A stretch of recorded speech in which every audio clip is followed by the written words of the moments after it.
మరి ఈ ఉదయకాలము మధ్యాహ్న కాలం ప్రభా నాయన మరి మేమందరము మీ సన్నిధానంలో కూడుకున్నటకు మీరు మాకు ఇచ్చిన ఇట్టి మంచి సమయము, శ్రేష్టమైన సమయము, గొప్ప భాగ్యాన్ని బట్టి మీకు ఎనలేని స్తుతి స్తోత్రం చెల్లించుకుంటున్నాం. ఇంతవరకు తండ్రి ఈ ఆరాధన కార్యక్రమం అంతట్లో తండ్రి మీరు తోడుండి సహాయం చేసిన విధానం బట్టి ఎనలేని స్తుతి చెల్లించుకుంటున్నాం తండ్రి. గడిచిన సంవత్సరం అంతా తండ్రి మరి మా జీవితాలు దేవానైనా మరి ప్రభా మా పరిస్థితులు ఎలా ఉన్నప్పటికీ కూడా మీ బహు తండ్రి దేవనైనా కాపుదలలో మమ్మల్ని ఉంచి తండ్రి సురక్షితంగా నూతన సంవత్సరంలోకి మీరు ప్రవేశపెట్టారు. అందుని బట్టి మీకు ఎనలేని స్తుతి స్తోత్రములు వందనములు చెల్లించుకుంటున్నాం నాయనా. మరి మీ వాక్యము ధ్యానించడానికి తండ్రి దేవానైనా మరి మేమందరము సిద్ధంగా ఉన్నాము తండ్రి. మీరే మాకు తోండి కూడా సహాయం చేయండి. మీ మాటల చేత తండ్రి మా హృదయాల్ని తండ్రి మేము నింపుకొని ఈ ఆలయం నుంచి తండ్రి మరి మేము వెళ్ళినట్లుగా కూడా మీరు మాకు సహాయము దయచేయమని కూడా అడుగుతున్నాము. చేరి వచ్చిన ప్రతి ఒక్క బిడ్డ మీద మీ మెండైన ఆత్మ ఉంచండి తండ్రి. ఏ విధమైన ఇబ్బంది ఆటంకం తండ్రి మరి లేకుండా సహాయం చేయమని దేవా నా ఈ తండ్రి దేవానైనా మరి ప్రభా నేను వాక్యం ధ్యానిస్తుండగా మీరే నాకు తోండి సహాయం చేయమని ఈ ప్రార్థన ఆలకించమని ప్రభు యేసు పేరట వేడుకుంటున్నాను తండ్రి. ఆమేన్. దయచేసి కూర్చోనండి. మరి ఆల్రెడీ 1 దాటిపోయింది. ఏదేమైనప్పటికీ దేవుని వాక్యం బలమైన ఆత్మీయ ఆహారాన్ని మరి మొట్టమొదటి రోజు ఏడాదిలో మొదటి రోజు మనం స్వీకరించడానికి సిద్ధంగా ఉన్నాం. దయచేసి నిశ్శబ్దంగా ఉండాల్సిందిగా రిక్వెస్ట్ చేస్తున్నాను. సమయాన్ని దైవజనురాలకు అప్పగిస్తున్నాను. మీ అందరికీ మరొకసారి నూతన సంవత్సర శుభాకాంక్షలు అండి. Happy new year. మరి ఆలస్యం అయినప్పటికీ కూడా దేవుని సన్నిధిలో ఉండడం భాగ్యమే కదా. సంతోషంగా ఉన్నారు కదా. హల్లెలూయా. గట్టిగా చప్పట్లు కొట్టి దైవం మహిమపడదామండి. దేవుని సన్నిధానంలో మనం ఉన్నాము కదా. దేవాది దేవుని సన్నిధానము ఆయన మరి కాళ్ళ వద్ద మనం ఉన్నామంటే అది మహా గొప్ప భాగ్యము. ఊపిరితో మనం ఉన్నాము, జీవంతో మనం ఉన్నాము. ఆయన దగ్గర మనము చేరుకోవడానికి దేవుడు సహాయం చేశాడు. హల్లెలూయా, హల్లెలూయా. కొంచెం సేపు మనము వాక్యము ధ్యానించుకుందాం. మన వినికిడిలో ఈరోజు చదవబడిన మాటలు 2 విధాలుగా ఉన్నాయి కదండి. వర్సెస్ 2 ఉన్నాయి. హబకుకు గ్రంథము మరి 3వ అధ్యాయము 2వ వచనం, అదేవిధంగా జకర్యా గ్రంథము 1వ అధ్యాయము 3వ వచనము. మరి 2 తెలుగులో చదివి వినిపించవలసిందిగా మనవి. యెహోవా నిన్ను గూర్చిన వార్త విని నేను భయపడుచున్నాను. యెహోవా సంవత్సరములు జరుగుచుండగా నీ కార్యము నూతనపరచుము. సంవత్సరములు జరుగుచుండగా దానిని తెలియజేయము. కోపించుచుని వాత్సల్యమును జ్ఞాపకము తెచ్చుకొనుము. అదేవిధంగా జకర్యా గ్రంథము 1వ అధ్యాయము 3వ వచనం. కాబట్టి నీవు వారితో ఇట్లనుము, సైన్యములకు అధిపతి యెహోవా సెలవిచ్చినదేమనగా, మీరు నా తట్టు తిరిగిన ఎడల నేను మీ తట్టు తిరుగుదునని సైన్యములకు అధిపతి యెహోవా సెలవిచ్చుచున్నాడు. ఇదే సైన్యములకు అధిపతి యెహోవా వాక్కు. దేవుడు మన పట్ల ఒక వాగ్దానము ఇచ్చారు. ఏంటి అనంటే, ఆ దైవజనుడు హబకుకు గ్రంథంలో హబకుకు దేవునికి మొరపెట్టుకుంటున్నాడు. నిన్ను గూర్చిన వార్త నేను విన్నప్పుడు భయపడుతున్నాను యెహోవా. అయితే సంవత్సరములు జరుగుచుండగా నీ కార్యమును నూతన పరచమని దేవుణ్ణి అక్కడ మనవి చేస్తున్నాడు. ఏంటంట? సంవత్సరములు జరుగుతుండగా కార్యములు నూతన పరచాలి. ఏ కార్యములండి? ఏ కార్యములు నూతన పరచబడాలి? మనలోని కార్యములు దేవుని యందు నూతన పరచబడాలి కదండి.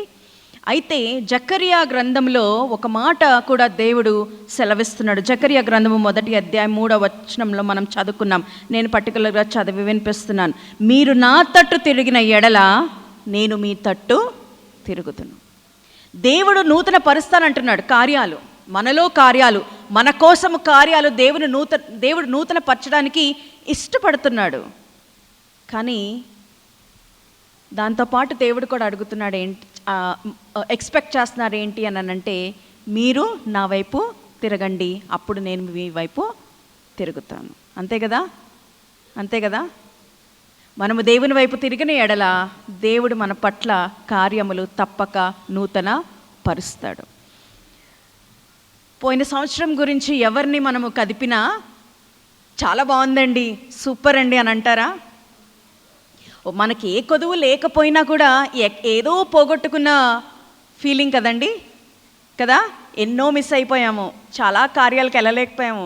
అంతెందుకు పక్కింటికే మనము వెళ్ళలేని పరిస్థితులు. కొంతమంది ఇలా అనుకుంటుంటే కొంతమంది కుటుంబాలలో మరి కోవిడ్ బారిన పడి మృత్యు వార్త పడిన బిడ్డలు కూడా ఉన్నారు. వారు ఆత్మీయుల్ని కోల్పోయిన కుటుంబాలు కూడా మనము విని ఉన్నాం. మన మధ్యలో కూడా ఉన్నారండి. వారి సొంత ఆత్మీయులు మరి కోవిడ్ బారిన పడి మృత్యు చెందినట్టు. అంటే దెర్ ఇస్ అ లాస్ కదా. ఎవరిని అడిగినా మాకు ఆ ఉద్యోగం కోసం మేము ఎక్స్పెక్ట్ చేస్తున్నామనండి, కోవిడ్ వలన ఆ ఆపర్చునిటీ మేము లాస్ అయిపోయాము. కోవిడ్ వలన మాకు ఆరోగ్యము పాడైపోయింది. కోవిడ్ వలన మాకు వ్యాపారాలు నష్టము కలిగింది. మా జీతాలు కట్ చేయబడ్డాయి, ఉద్యోగాలు పోయాయి. ఎవరు చూసినా ఒక మాట ఉంటుంది, అంటే కోల్పోయాము, వీ హ్యావ్ లాస్ట్. ఎవరో పెడుతున్నారు ఆ సంవత్సరానికి పేరు అన్ ఇయర్ ఆఫ్ లాసెస్ అంట. అంటే నష్టాలతో కూడిన సంవత్సరం అంట అది. మరి మనందరము కూడా ఏదో విధంగా నష్టపోయే ఉంటాం కదండి. ఉన్నాం, ఏదో విధంగా నష్టపోయి ఉన్నాం. కానీ దేవుడు ఈరోజు చెప్తున్నాడు, పోయిన సంవత్సరము మీరు నష్టపోయి కానీ దేవుడు మనకిస్తున్న వాగ్దానం ఏంటంటే, ఈ సంవత్సరము మీ పట్ల నేను కార్యములు నూతన పరుస్తాను. ఏదైతే మీరు కోల్పోయారని మీరు అనుకుంటున్నారో అది తిరిగి దేవుడు మనకి తిరిగి ఇవ్వడానికి ఆయన ఇష్టపడుతున్నాడు. ఏమి కోల్పోయాము, నేనేం కోల్పోయాను మీకు తెలీదు, మీరేం కోల్పోయారో నాకు బహుశా తెలీదు. కానీ దేవుని దగ్గరికి వెళ్ళినప్పుడు దేవునికి సమస్తము ఎరిగిన దేవుడు కదా, ఆయనకు సమస్తము తెలుసు కదా. మనం ఏమి కోల్పోయామో అది ఆయనకి తెలుసు. ఆయన మనల నుంచి ఎక్స్పెక్ట్ చేస్తుంది ఒకటే, మీరు నా తట్టు తిరిగిన ఎడల నేను మీరు పోగొట్టుకున్నది నేను తిరిగి మీకు ఇస్తాను. ఎలా ఇస్తారంట? రెండంతలుగా దేవుడిస్తానని మనకి చెప్తున్నాడండి. ఈరోజు గమనిద్దాం. ఒక స్త్రీ ఇటువంటి క్షామకాలం నుంచి ఆ స్త్రీ వెళ్ళిన తర్వాత ఆవిడ పట్టణానికి వచ్చేసిన తర్వాత తన ఇంటి కోసము, తన ఆస్తి కోసము తను విచారిస్తున్న సమయంలో జరిగిన ఒక సంఘటన. రాజుల రెండవ గ్రంథము 8వ అధ్యాయము 1 నుంచి 6 వచనముల వరకు ఒక స్త్రీ గురించి ఇక్కడ వ్రాయబడి ఉన్నదండి. రాజుల 2వ గ్రంథము 8వ అధ్యాయము 1 నుంచి 6 వచనములు. The second book of Kings chapter 8 versus 1 to 6. ఒకనాడు ఎలీషా తాను బ్రతికించిన బిడ్డకు తల్లి అయిన ఆమెను పిలిచి, యెహోవా క్షామకాలము రప్పింపబోచున్నాడు, 7 సంవత్సరముల దేశములో క్షామము కలుగునని చెప్పి, నీవు లేచి నీవును నీ ఇంటి వారిను ఎచ్చటి నుండి అనుకూలము అచ్చటికి పోవుడనగా, ఆ స్త్రీ లేచి దైవజనుని మాట చొప్పున చేసి తన ఇంటి వారిని తోడుకొని ఫిలిష్తీయుల దేశమునకు పోయి 7 సంవత్సరములు అక్కడ వాసము చేసెను. అయితే ఆ 7 సంవత్సరములు గతించిన తరువాత ఆ స్త్రీ ఫిలిష్తీయుల దేశములో నుండి వచ్చి తన ఇంటిని గూర్చియు భూమిని గూర్చియు మనవి చేయుటకై రాజునొద్దకు పోయెను. రాజు దైవజనుని పనివాడగు గెహజీతో మాట్లాడి, ఎలీషా చేసిన గొప్ప కార్యములన్నింటినీ నాకు తెలియజెప్పమని ఆజ్ఞ ఇచ్చి ఉండెను.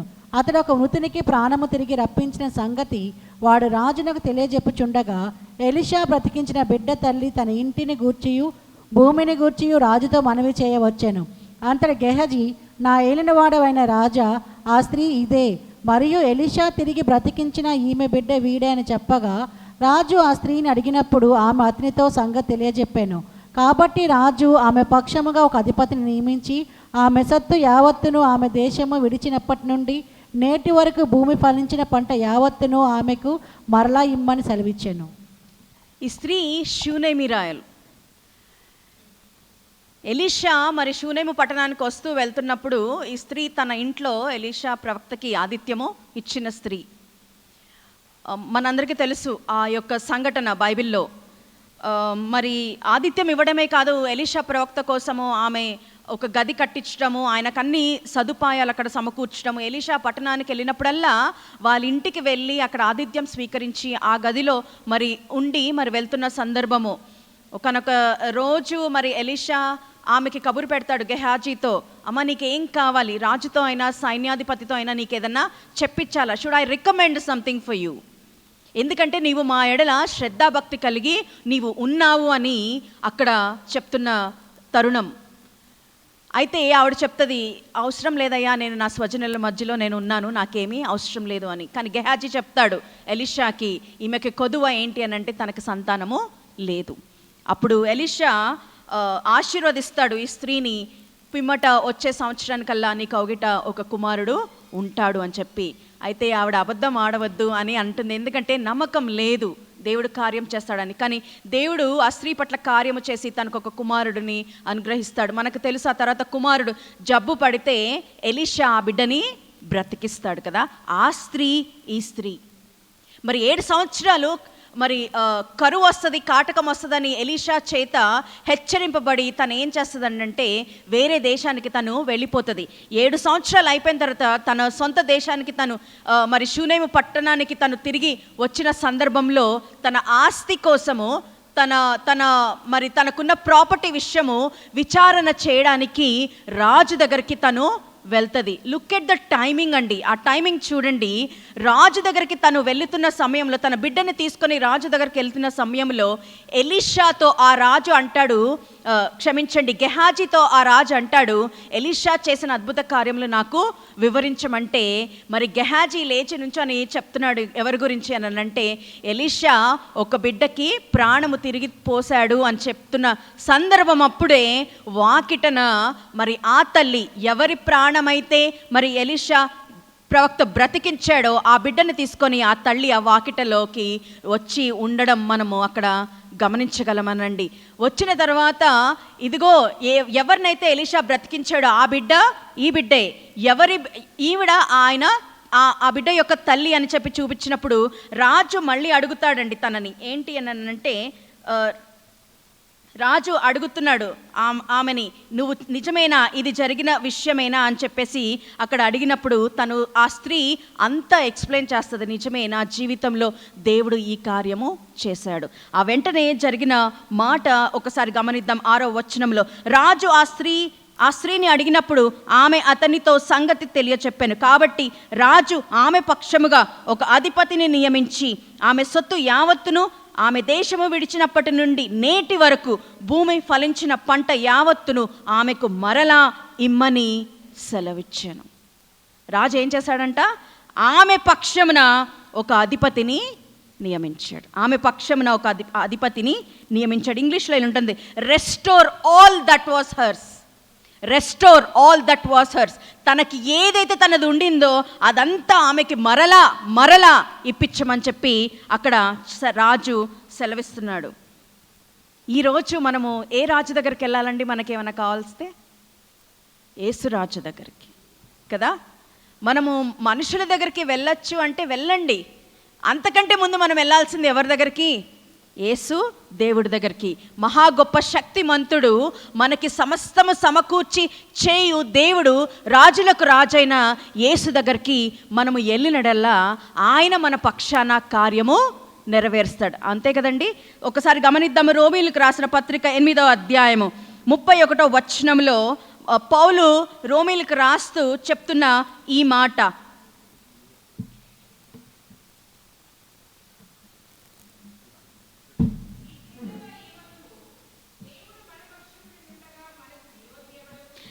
దేవుడు మన పక్షమున నుండగా మనకు విరోధి ఎవరు? దేవుడు ఎవరి పక్షాన ఉంటారండి? మనము ఎవరి పక్షాన ఉంటే దేవుడు మన పక్షాన ఉంటాడండి? మనము ఎవరి జట్టులో ఉంటే దేవుడు మనతో ఉంటాడండి? మనము దేవుని టీంలో, దేవుని జట్టులో మనము దేవుని దగ్గర ఉంటే దేవుడు మన పక్షాన ఉంటాడు. అంతే కదండి. ఇదే అధ్యాయము 28వ వచనం ఒకసారి చదువుదామండి. రోమీలకు రాసిన పత్రిక 8వ అధ్యాయం 28వ వచనం. దేవుని ప్రేమించు వారికి అనగా ఆయన సంకల్పము చొప్పున పిలువబడిన వారికి మేలు కలుగుటకై సమస్తమును సమకూడి జరుగుచున్నవని. ఎవరికి జరుగుతుందండి? సహజంగా క్రైస్తవులుగా మనము ఏ మాట చదువుతామంటే మేలు కలుగుటకే సమస్తమును సమకూడి జరుగుతుందండి మాకు అని ఆ వాక్యంలో సగం కత్తిరించి ఆ సగం ముక్క మనం పట్టుకుంటాం. కానీ there is a clause in there is definitely a clause. చదవండి. దేవుని ప్రేమించు వారికి అనగా ఆయన సంకల్పము చొప్పున పిలువబడిన వారికి మేలు కలుగుటకు సమస్తమును సమకూడి జరుగుతుంది. ఎవరంట? దేవుని ప్రేమించు వారిని. అంతే కదా. దేవుని మనం గనుక ప్రేమిస్తే దేవుడు మన పక్షాన ఉండి మన కోసం కార్యములు ఆయన సఫలము చేస్తాడు. హల్లెలూయా, హల్లెలూయా. దేవుని దగ్గరికి వెళ్ళి పొందుకునే వారు ఎవరైనా ఉన్నారా అండి? మేలు పొందని వారు ఎవరైనా ఉన్నారా? ఇక్కడ చేతులు ఎత్తుదామా? అందరము దేవుని దగ్గరికి వెళ్ళి మనం మేలులు పొందుకున్న వారమే. జకర్యా గ్రంథం, ఇదే జకర్యా గ్రంథము 9వ అధ్యాయము 12వ వచనము, మనము గనుక దేవుని తట్టు తిరిగినప్పుడు దేవుడు మన పక్షమున మన కోసం దేవుడు కార్యములు చేస్తున్నప్పుడు ఆ కార్యములు ఎలా ఉంటాయి అనేది దేవుడు ఇక్కడ వివరిస్తున్నాడు. జకర్యా గ్రంథము 9వ అధ్యాయం 12వ వచనము,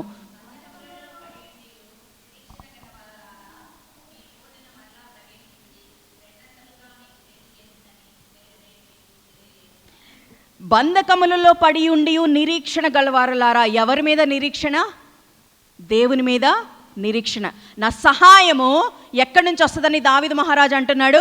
ఆకాశంలో ఉన్న, ఆకాశమందు ఆసీనుడై ఉన్న దేవుని దగ్గర నుంచే నాకు సహాయము వస్తుంది. ఆయన నిరీక్షణ ఎవరి మీద? ఆసీనుడు, పరమందు ఆసీనుడైన దేవుని మీద. ఎలా అంటున్నాడంట? ఈ నిరీక్షణ గల వారులారా, మీ కోటను మీరు మరలా ప్రవేశించుడి.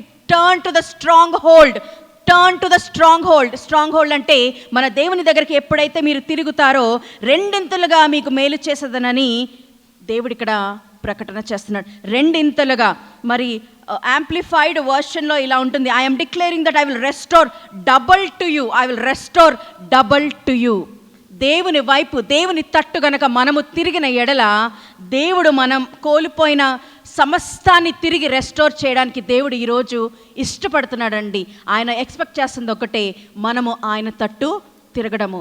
ఉద్యోగం పోయింది అనుకుంటున్నారేమో, జీతం కట్ అయిపోయింది అనుకుంటున్నారేమో, ఆపర్చునిటీస్ పోయాయి అనుకుంటున్నారేమో, వ్యాపారాలు దెబ్బతిన్నాయి అనుకుంటున్నామో, ఆరోగ్యం క్షీణించిపోయిందని అనుకుంటున్నామో, నా గృహాల్లో ఈ కార్యాలు అనుకున్నాను, ఈ సంవత్సరం ఇది జరగలేదని అనుకుంటున్నామేమో.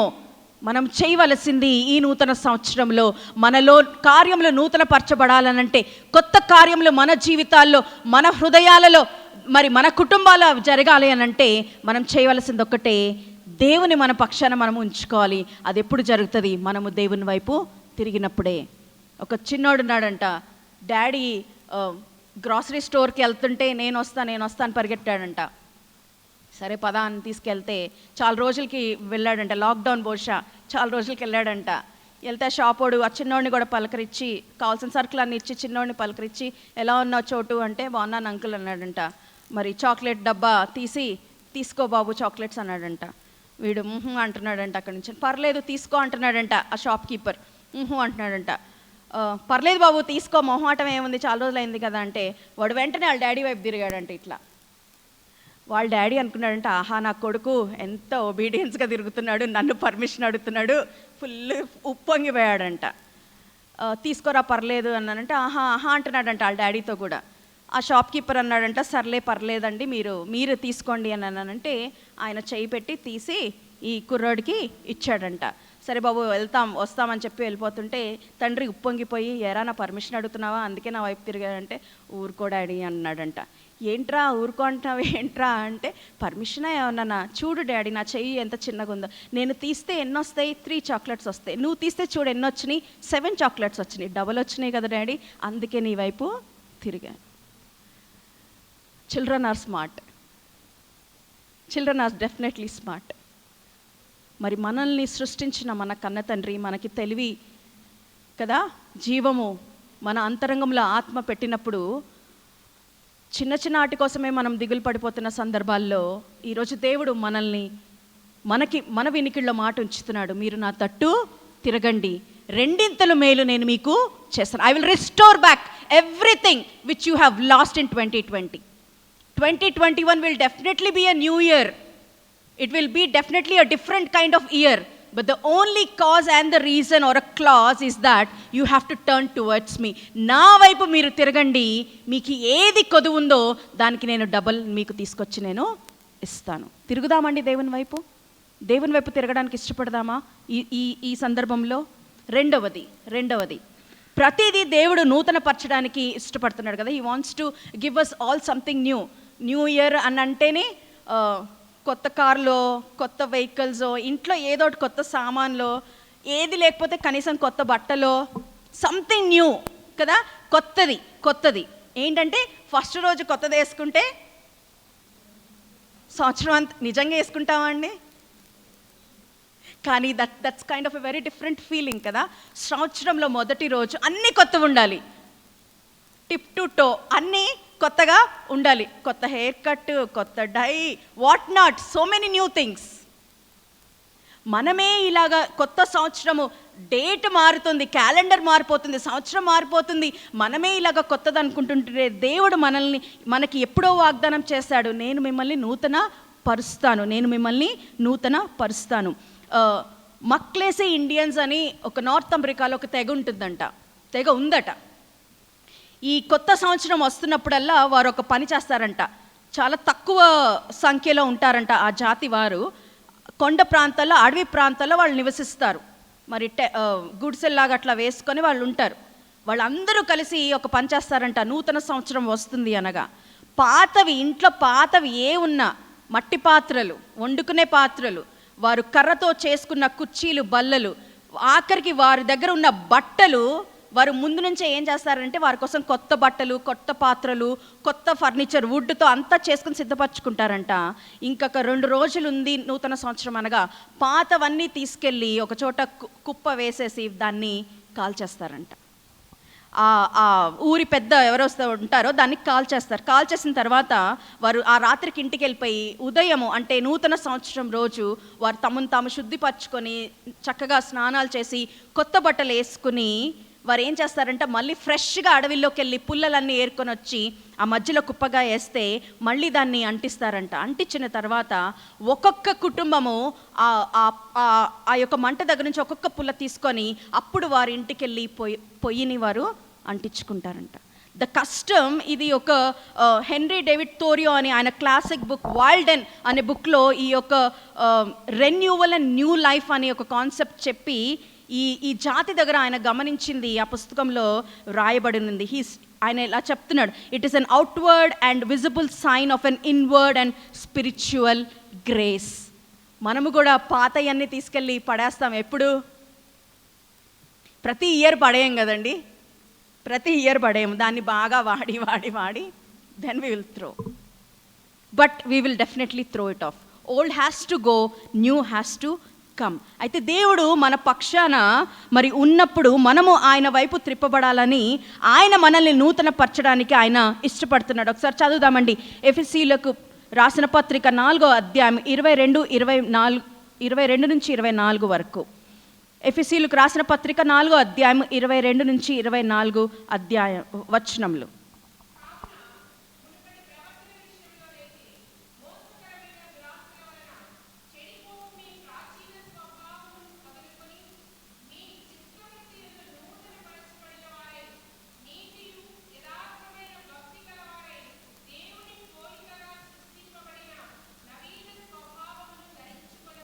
ఎలా అంట, మునుపటి ప్రవర్తన విషయంలోనైతే మోసకరమైన దురాశల వలన చెడిపోవు మీ ప్రాచీన స్వభావంను వదులుకొని మీ చిత్తవృత్తి యందు నూతన పరచబడిన వారై నీతియు యథార్థమైన భక్తియు గలవారై దేవుని పోలికగా సృష్టింపబడిన నవీన స్వభావమును ధరించుకోండి. ఏం వదిలిపెట్టాలండి?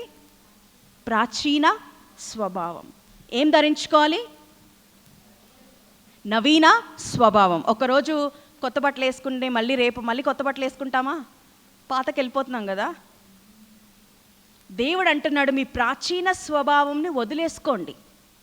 దేవునిలోకి రాకముందు ఉన్న ఆ స్వభావము మీరు వదులుకొని నూతన స్వభావము మీరు ధరించుకోండి. ఏంటంటే ఈ ప్రాచీన స్వభావము మునుపటి ప్రవర్తనలో మోసకరమైన దురాశల వలన చెడిపోవు ప్రాచీన స్వభావం. ఈ స్వభావము వదిలేసి, అంటే కన్సైజ్గా చేస్తే, సమరీగా చేస్తే, పాపము వదిలేసి దేవుని దగ్గరికి మీరు రండి.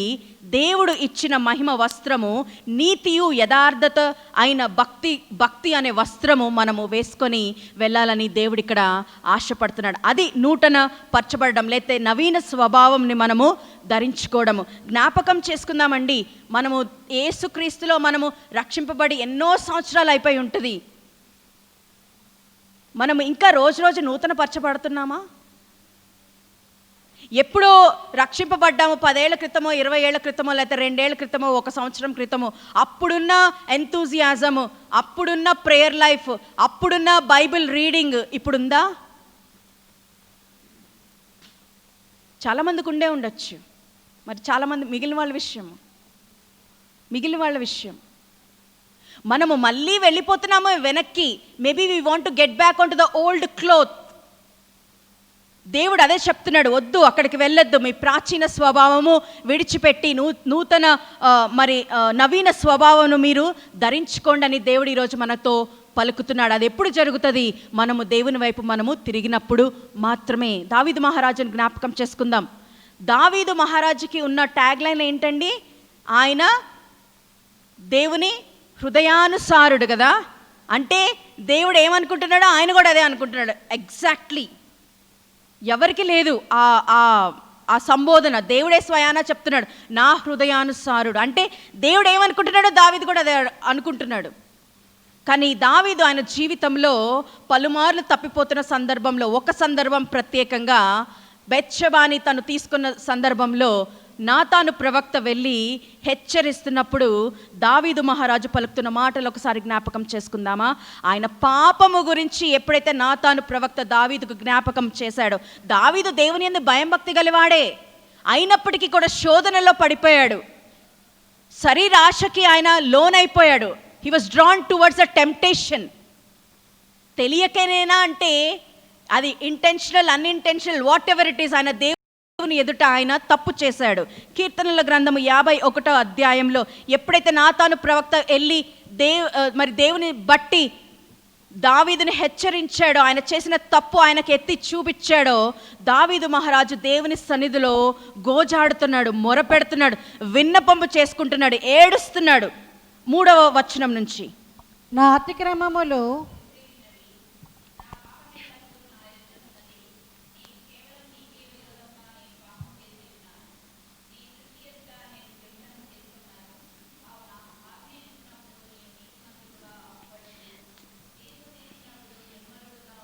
దావీదు మహారాజు అంటున్నాడు, నా అతిక్రమము నాకు తెలిసే ఉన్నది.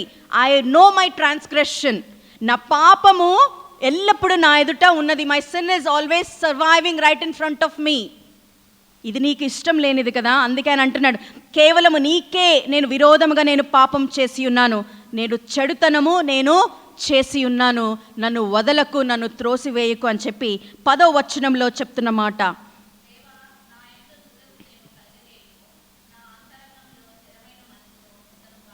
ఏం పుట్టించాలంట?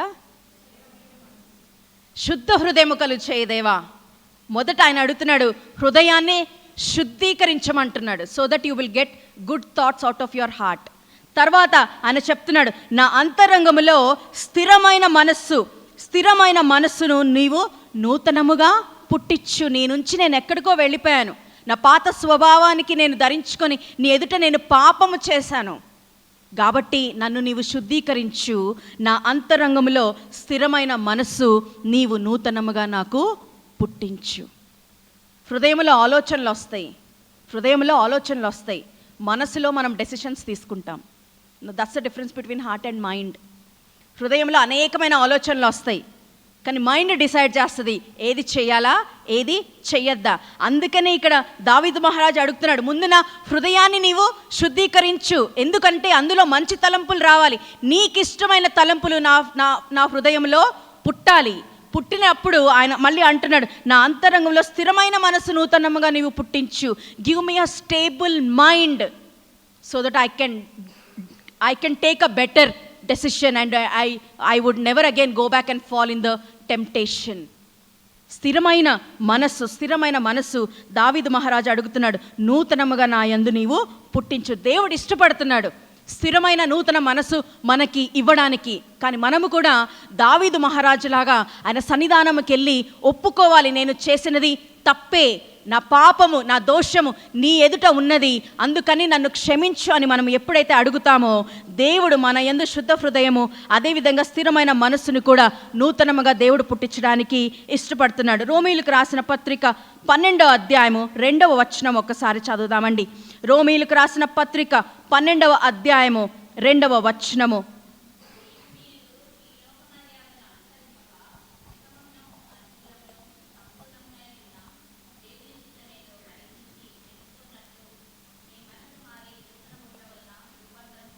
ఏంటంట, మన మనసు మారి నూతనం అవ్వాలంట. అప్పుడే మనము రూపాంతరము పొందుతామంట. చెప్తున్నాడు, మీరు ఈ లోక మర్యాదను అనుసరింపక, don't go by the world, its traditions, it customs, man made rules or man made customs that will fetches nothing. అది మనకి ఏది కూడా లాభకరం కానే కాదు. అయితే దేవుడు మన వినికిడిలో చెప్తున్న మాట, ఉత్తమమును అనుకూలమును సంపూర్ణమై ఉన్న దేవుని చిత్తం ఏదో పరీక్షించి తెలుసుకోవాలి. ఒకవేళ నువ్వు దేవుని చిత్తం ఏదో పరీక్షించి తెలుసుకోవాలనుకుంటున్నావా, అయితే మీ మనసు మారి నూతన మగుట వలన మీరు రూపాంతరము పొందుడి. మనస్సు మారి నూతనము అవ్వాలి. You have to the renewing of our mind, the renewing of our mind. ఈరోజు ఉదయాన మా పన్నమ్మాయి ఏదో చెప్తుంది, ఎవరితో ఏదో గొడవ, అమ్మ ఇలా అయింది అని అంటే, పొద్దున్న ఎందుకమ్మా నాకు ఇవన్నీ, తొందరగా పని చేసుకుని వెళ్ళిపో అని చెప్పాను. చెప్తే ఇంకా చెప్తుంది, ఆమె బాధ ఏదో ఒళ్ళిచ్చుకుంటుంది. విన్నాను. సరే వెళ్ళి అడుగు, ఏమవుతుంది, వెళ్తూ వెళ్ళి అడిగి ఇంటికి వెళ్ళిపో అన్నాను. అమ్మ లేదమ్మా, ఈరోజు ఫస్ట్, ఈరోజు వెళ్ళి ఏమి నేను లొల్లి పెట్టుకోను, ఫైట్ చేయను, రేపు వెళ్తా. ఎందుకు, ఈరోజు ఫస్ట్ అయితే ఏముంది, ఈరోజు అంట వెళ్ళి గొడవ పెట్టుకుంటే సంవత్సరం అంతా అవుతుందంట, మరి రేపేమవుద్ది? మనము కూడా మన జీవితాల్లో న్యూ ఇయర్ రెజల్యూషన్స్ తీసుకుంటాం కదా. న్యూ ఇయర్ రెజల్యూషన్స్, కొత్త మాట ఏమో నేను చెప్పట్లా. న్యూ ఇయర్ రెజల్యూషన్ ఏంటి? హెల్దీగా ఉందామో, కంపల్సరీ 2 అధ్యాయాలు బైబిల్ చదువుదామో, కంపల్సరీ 3 గంటలు దేవుని సన్నిధిలో మోకరిద్దామో, కంపల్సరీ చర్చికి టైంకి వద్దామో, దేవుని పనిలో మనము సహకరిద్దాము. చాలా రెజల్యూషన్స్ బహుశా చేసుకుంటామేమో. 31st నైట్, ఫస్ట్ సండే వరకు అది కొనసాగుతుందేమో. ఆ తర్వాత ఎక్కడికి వెళ్తున్నావు? ఎక్కడికో జారిపోతున్నామేమో. Mere resolution, just thinking of the resolution doesn't help us కదా. మన మైండ్లో ఆ నిర్ణయం రావాలి, ఇది నేను చెయ్యాలి అని, ఇది నేను తప్పక చెయ్యాలని. మన స్థిరమైన మనసుతో మనం ఎప్పుడైతే అనుకుంటామో అప్పుడే మనం ఆ పని నిజంగా చేయగలం. Where there is a will there is a way, and the will comes out of our mind, డెఫినెట్గా out of our mind. New year resolution అంట ఏంటి? It shouldn't just be a mere resolution, a mere talk, but it has to come from within the heart. దేవుని సన్నిధిలో new ఇయరే కాదండి, ఏ రోజైనా మనము గనక మొక్కుబడి చేసుకున్న ఎడల, కమిట్మెంట్ అని అనుకుంటున్న ఎడల, డెడికేట్ చేసుకుంటున్నాము అని మనము అనుకుంటున్న సందర్భంలో జ్ఞాపకం చేసుకుందాం. అది తప్పక దేవుని సన్నిధిలో అది నెరవేరాలనంటే ముందు మన మనస్సు మారి నూతనము అవ్వాలి.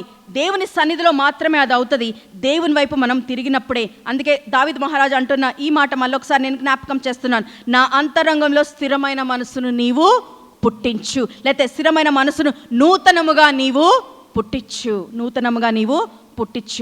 భార్యాభర్తలు ఉన్నారంట, వాళ్ళకి చిన్న అబ్బాయి 6 months.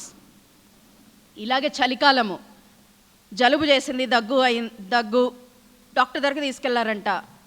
కోల్డ్ అనుకున్నారు. As the days are going అబ్బాయికి నిమోనియా వచ్చింది, సివియర్ నిమోనియా వచ్చింది. విత్ ఇన్ 10 days ఆ చంటి బిడ్డ చనిపోయాడంట. ఇద్దరు దుఃఖము తెలుసు కదా మరి. చంటి బిడ్డ, ఎనీవన్, ఏ కుటుంబంలో ఎవరైనా ఎంతటి వ్యక్తి అయినా దట్స్ అ లాస్. కాకపోతే కన్నబిడ్డ అంటే that's a different kind of loss. ఇద్దరు భార్యాభర్తలు చాలా దుఃఖపడుతున్నారంట. దుఃఖపడుతూ ఇంకా హస్బెండ్కి ఫ్రస్ట్రేషన్ వచ్చేసి వైఫ్ని అన్నాడంట, నీ వలన నా బిడ్డ చనిపోయాడు, నీ అజాగ్రత్త వల్ల నా బిడ్డ చనిపోయాడు, నువ్వు సరిగ్గా చూసుకోలేదు కాబట్టి బిడ్డ చనిపోయాడు.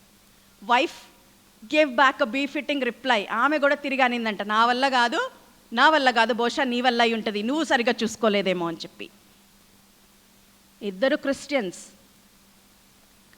Marriage, everything is fine. ఇద్దరు భర్జన, మనస్పర్ధలు, వాదము పెద్దదయ్యి వివాదం అయిపోయి ఇద్దరు సపరేట్ అయిపోవాలని నిశ్చయించుకున్నారు. ఆ హస్బెండ్ వేరే పట్టణానికి వెళ్ళిపోయి అక్కడ నివసిస్తున్నాడు. కొన్ని నెలల తర్వాత ఈ పట్టణానికి రావాల్సి వచ్చింది. ఆయన ఉద్యోగ రీత్యా పట్టణానికి వచ్చాడు. ఆయన ఉద్యోగ పనులన్నీ చూసుకున్నాడు. ఈ టైంలో బహుశా 3-4 ఆ టైంలో కుమారుడు ఉన్న గ్రేవ్ యార్డ్కి వెళ్ళాడంట. ఆ సమాధి దగ్గరికి వెళ్ళి అక్కడ నుంచొని కుమారుని గురించి తలుచుకుంటూ దుఃఖపడుతున్న సందర్భంలో అలికిడి అయిందంట. పక్కన ఎవరో వచ్చారు, తీరా ఎవరు వచ్చారని చూస్తే భార్య వచ్చి పక్కన నుంచింది. ఇద్దరు ఒకళ్ళు చూసుకున్నారు. ఇద్దరికి ఒకటే ఫ్లాష్ తట్టింది, ఏంటంటే ఇద్దరు ఎవరి దారాళ్ళు ఇప్పుడు మళ్ళీ వెళ్ళిపోవాలి. కానీ వెళ్ళలేకపోయారంట. ఎందుకు? రీజన్ వాళ్ళిద్దరు వెళ్ళలేకపోయారంటే the grave in front of them. వాళ్ళు ఎదురుగుండా ఉన్న ఆ సమాధి వాళ్ళని కదలనివ్వలేదు. ఇద్దరు కలిశారు, చేతులు పట్టుకున్నారు, కలిసి దుఃఖించారు. మళ్ళీ నూతనంగా వారి జీవితాన్ని స్టార్ట్ చేసుకోవడానికి వారు ఇష్టపడ్డారు. ఏంటండి వాళ్ళిద్దరిని కలిపింది? సమాధి, చనిపోయిన కుమారుడు. మనల్ని దేవుణ్ణి కలిపింది ఎవరండి? అదే సమాధి, యేసుక్రీస్తు సమాధి. అదే కుమారుడు కదా, మన కోసము బలి అయిపోయాడు కదా. ఆయన వాక్యంలో, ఆయన రక్తంలో మనము కడగబడినప్పుడు, ఆయన వాక్యంలో మనము స్థిరపడినప్పుడు, శక్తివంతంగా మరి ఆ వాక్యంలో మనం పడుతున్నప్పుడు, ఆయన కార్యముల పట్ల మనకి ఆసక్తి కలిగినప్పుడు, అప్పుడే కదా మన హృదయములు మారినప్పుడే కదా అది జరుగుతుంది. మనం యేసుక్రీస్తు రక్తంలో మరి మనం కడగబడినప్పుడు అప్పుడే కదండి మన హృదయము మారుతుంది, మన మనస్సు నూతనపరచబడుతుంది. అందుకోసమే కదా యేసుక్రీస్తు మనందరి కోసము సిలువ మీద బలియాగమయ్యాడు. యేసుక్రీస్తుని బట్టే మనం ఈరోజు తండ్రి దగ్గరికి వెళ్ళి మొరపెట్టుకోగలుగుతున్నాం. తండ్రి అని మనం మొరపెట్టుకోగలుగుతున్నాం అంటే అది కేవలం యేసుక్రీస్తు వలన మాత్రమే. ఈ యేసుక్రీస్తు వైపు తిరగడానికి ఈరోజు మనము ఇష్టపడదామా? యేసుక్రీస్తు వైపు తిరిగినప్పుడు మాత్రమే మన హృదయము నూతనపరచబడుతుంది, మన హృదయాలు శుద్ధీకరించబడతాయి, మన మనస్సులు నూతనపరచబడతాయి. యేసుక్రీస్తు వైపు మనం తిరగడానికి ఇష్టపడదామా? God wants to give back everything, restore back everything that you have lost. God wants to renew everything in this new year, right from your heart, your mind, your body, your soul. నీ ప్రతిదీ దేవుడు నూతనపరచడానికి దేవుడు ఇష్టపడుతున్నాడు. కానీ నేను ఆయన వైపు తిరగడానికి మనము ఇష్టపడుతున్నామా? చివరిగా ఇంకొక మాట చెప్పి నేను ముగిస్తాను. సమూయేలు మొదటి గ్రంథము మొదటి అధ్యాయము 28వ వచనం ఒకసారి చదువుదామండి. సమూయేలు మొదటి గ్రంథము మొదటి అధ్యాయము 28వ వచనము.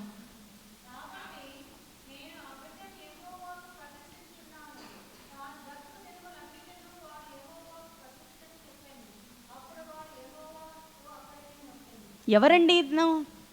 సమూయేలు. ఈవిడ ఎవరు? హన్నా దేవుడి దగ్గర అడిగి పొందుకున్నందుకు ఆ బాలుడికి సమూయేలు పేరు పెట్టింది.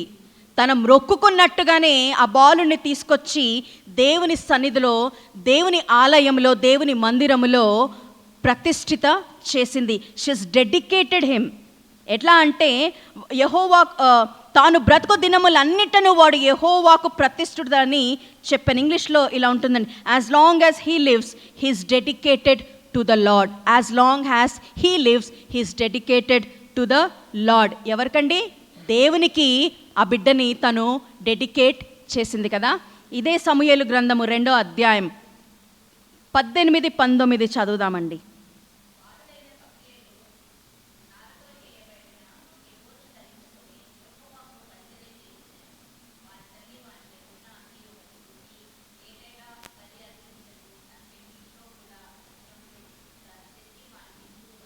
బాలుడైన సమూయేలు నారతో నేయబడిన ఏఫోదు ధరించుకొని యెహోవాకు అక్కడ పరిచర్య చేస్తున్నాడు. తల్లి ఏం చేస్తుందంట? There is only one time to visit Samuel. తల్లి ఏం చేస్తుంది? వానికి చిన్న అంగి ఒకటి కుట్టి ఏటేటా బలి అర్పించుటకు తన పెనిమిటితో కూడా వచ్చినప్పుడు దాన్ని తెచ్చి వానికి ఇచ్చుచూ వచ్చాను. ఏటేటా సమూయేలుకి ఒక అంగీ కుట్టించి తీసుకొని వచ్చి తల్లి ఇస్తోంది. మరి బహుశా 4 ఏళ్ళు 5 ఏళ్ళు అప్పుడు ప్రతిష్ఠిత చేసింది, డెడికేట్ చేసి వెళ్ళిపోయింది. 6 ఏళ్ళకి వచ్చినప్పుడు అదే సైజులో ఉంటుందా అంగీ? కొంచెం పెరుగుతుంది కదండి. బాలుడైన సమూయేలు 10 ఏళ్ళప్పుడు అదే సైజా అంగీ? పెరిగింది కదండి. మరి బాలుడైన సమూయేలు అన్నను, యవనస్తుడైన సమూయేలు 16వ ఏట అదే చిన్న అంగియా? ద మెజర్మెంట్స్ ఆర్ చేంజ్డ్ కదా. కానీ ఏటేట తల్లి వచ్చి బహుశా ఆవిడ అనుకుంటుందేమో, ఇటువంటి అంగీలో ఉండాల్సిన నా కుమారుడు దేవుని సన్నిధానంలో ఏఫోదు ధరించుకొని దేవునికి అక్కడ ఆయన పరిచర్య చేస్తున్నాడు. కానీ ఏటేట మాత్రము తిను అంగీ తీసుకెళ్ళడం మాత్రము మరవట్లేదండి. ఆ బిడ్డ కోసం అంగీ తీసుకొని కుట్టించి తీసుకొని ఏటేట షిలోహు మందిరానికి హన్న వెళ్ళి సమూయేల్ని కలుసుకున్నట్టుగా, దేవుని దర్శించి సమూయేల్ని కలుసుకున్నట్టుగా ఇక్కడ గమనించగలము. మరి మనము దేవునిలో ఏటేట పెరుగుతున్న సందర్భంలో మన ఆత్మీయ స్థితి ఇంకా ఎలా ఉంది? How is it? ఎప్పుడో మేము రక్షణ పొందినప్పుడు మమ్మల్ని మేము ప్రతిష్ఠిత చేసుకున్నాము దేవునికి. బహుశా హన్న ప్రతిసారి అది గుర్తు చేసుకొని ఏటేటా వెళ్ళినప్పుడు మళ్ళీ రీడెడికేట్ చేస్తుందేమో సమూయేల్ని. దేవా నువ్వు ఇచ్చావు, నీకు నేను మళ్ళీ తిరిగి నీకు ఇస్తున్నాను. Maybe she's rededicating Samuel back to God. మరి మనము మన జీవితాల్లో తిరిగి మనల్ని మనము దేవునికి రీడెడికేట్ చేసుకోవడానికి మనము ఇష్టపడుతున్నామా? దేవునికి రీడెడికేట్ చేసుకోవడానికి మనము ఇష్టపడుతున్నామా? తప్పిపోయిన కుమారుడు తెలుసు కదండి మనకి, లూకాసు వార్త 15వ అధ్యాయంలో ఉంటాడు. ఆ కుమారుడు మరి తండ్రి దగ్గర ఆశ తీసుకొని దూరదేశాలకు వెళ్ళిపోయాడు, అక్కడ పాడు చేసేసాడు.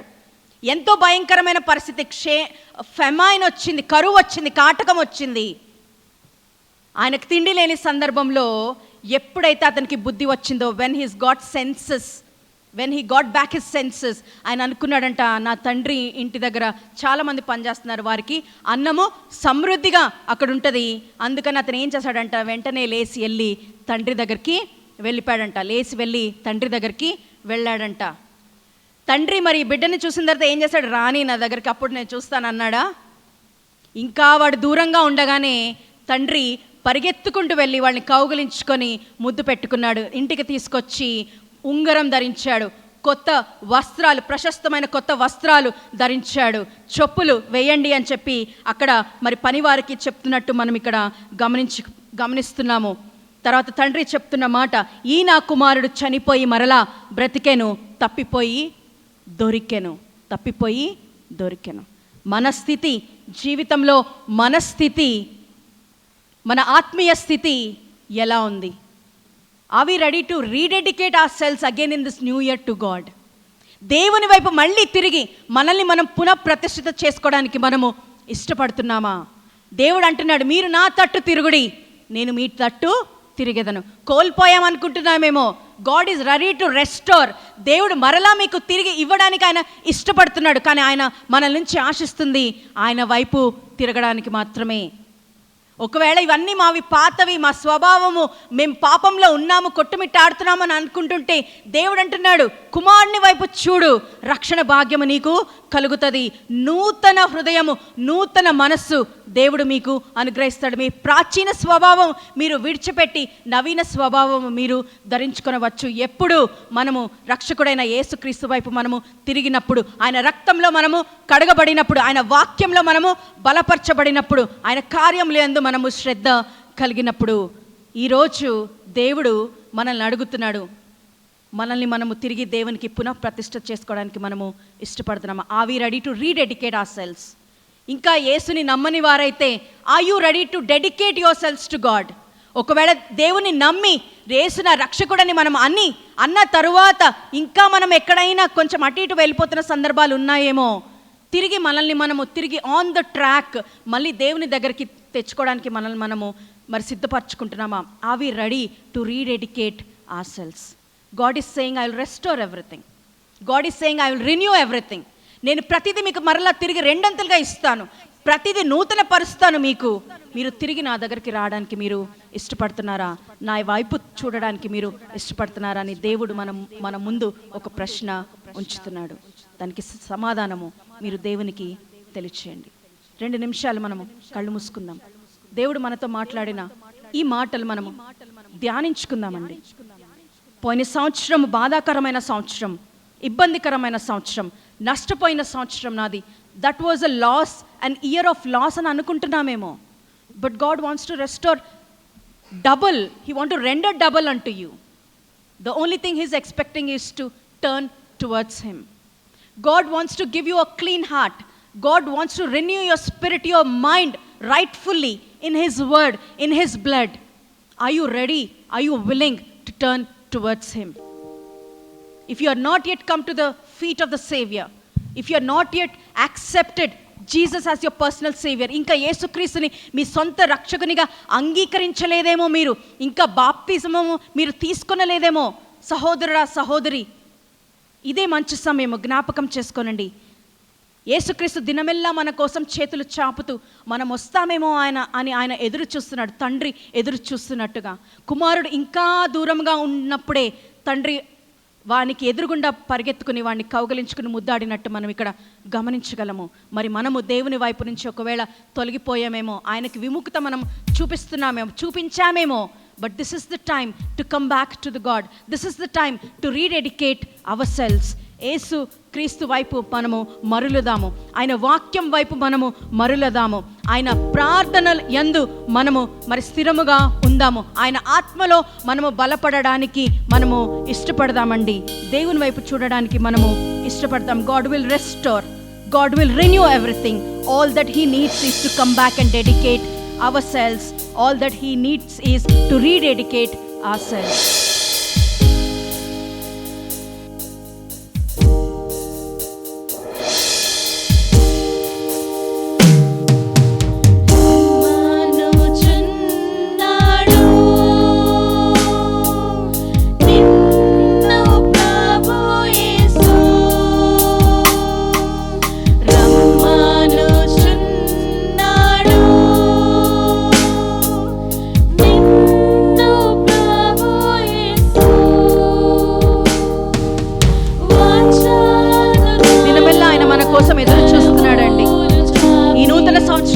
ఆయన వైపు తిరగడానికి మనం ఇష్టపడదామండి.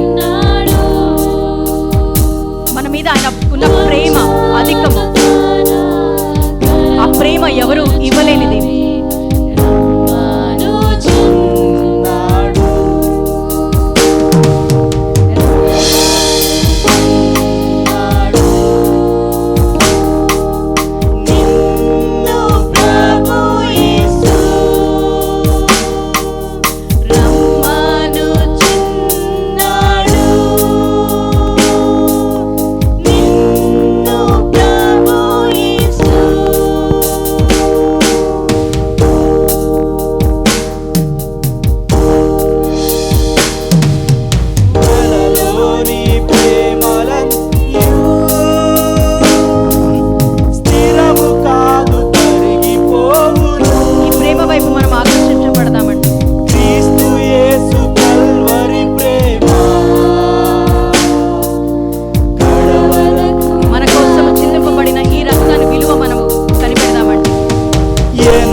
వద్దకు మనం చేరుదాము. మన జీవితము ఆయనకు అంకితం ఇద్దామండి.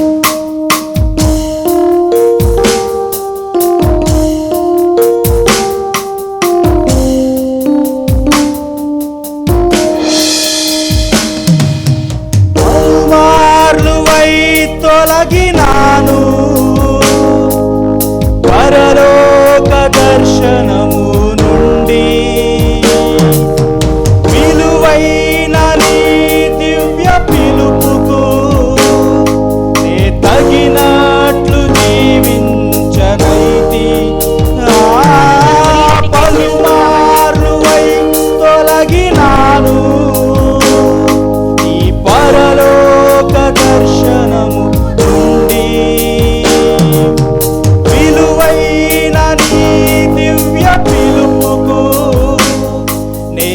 తగినట్లు జీవించనైతి,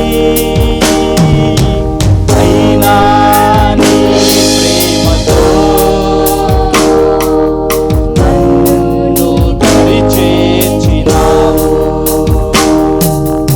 అందుకే గైకొనుమో దేవా ఈ నా శేష జీవితం. అయినా నీ ప్రేమతో ఆయన పాదాల వద్ద మన జీవితం పెడదాము. We will rededicate our lives this new year.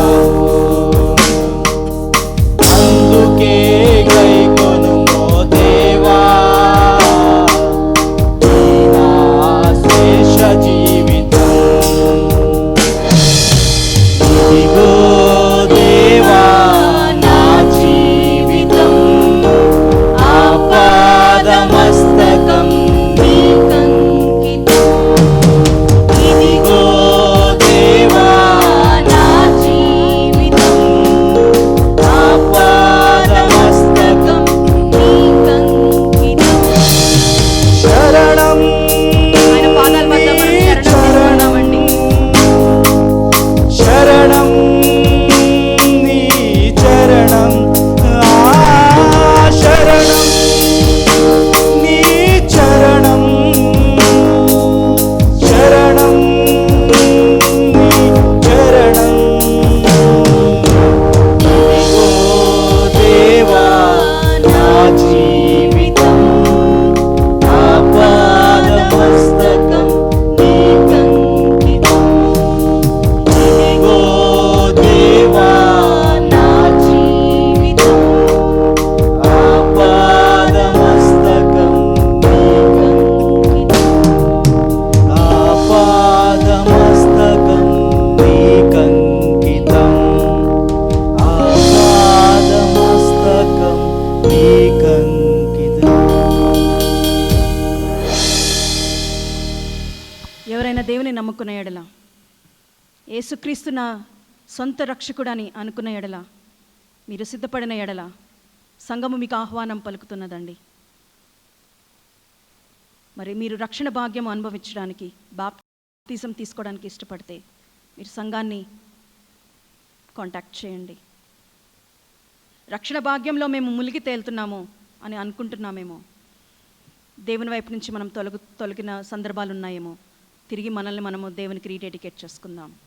ప్రేమ కలిగిన తండ్రి, కృపగల దేవా, దయగల ప్రభా, మీకు స్తోత్రం చెల్లించుకుంటున్నాం. నూతన సంవత్సరంలో మీ సన్నిధానంలో మేము ఉండడానికి మీరు ఇచ్చిన మహా గొప్ప కృపను బట్టి వందనములు ప్రభా, స్తోత్రములు. ఈ సమయాన్ని బట్టి స్తుతి తండ్రి. మేము ఏదైతే పోగొట్టుకున్నామో అది తిరిగి మాకు మరలా రెస్టోర్ చేస్తారని మీరు వాగ్దానం చేస్తున్నారు. దేవానైనా మరి ప్రభా, మావి ప్రతిదీ మీరు రెన్యూ చేస్తానని మీరు తండ్రి మరి వాగ్దానం చేస్తున్నారు. దేవా, మీ వైపు తిరగాలని తండ్రి మీరు ఇష్టపడుతున్నారు. నా వైపు మీరు తిరిగిన ఎళ్ళ మీ వైపు నేను తిరుగుతానని మీరు వాగ్దానం చేస్తున్నారు. ప్రభా, మీ వైపు చూడడానికి మేమందరం ఇష్టపడుతున్నాము తండ్రి. మీ వైపు తిరగడానికి తండ్రి మరి మేమందరం ఇష్టపడుతున్నాము. ప్రభా, దయచేసి మా మనవిలు మీరు ఆలకించండి. చేరియొచ్చిన ప్రతి ఒక్క బిడ్డ మీద మీ మెండైన ఆత్మ కుమ్మరించండి. ప్రభా దేవా, నూతన హృదయముతో, నూతన స్వభావముతో, నూతన మనస్సుతో, నూతన ఆత్మతో, నూతన ఆరోగ్యముతో బిడ్డలు తండ్రి మరి ఈ నూతన సంవత్సరంలో వర్ధిల్లినట్లుగా కూడా మీరు సహాయం చేయమని, ఈ ప్రార్థన ఆలకించమని ప్రభుయేసు పేట వేడుకుంటున్నాను తండ్రి. ఆమేన్.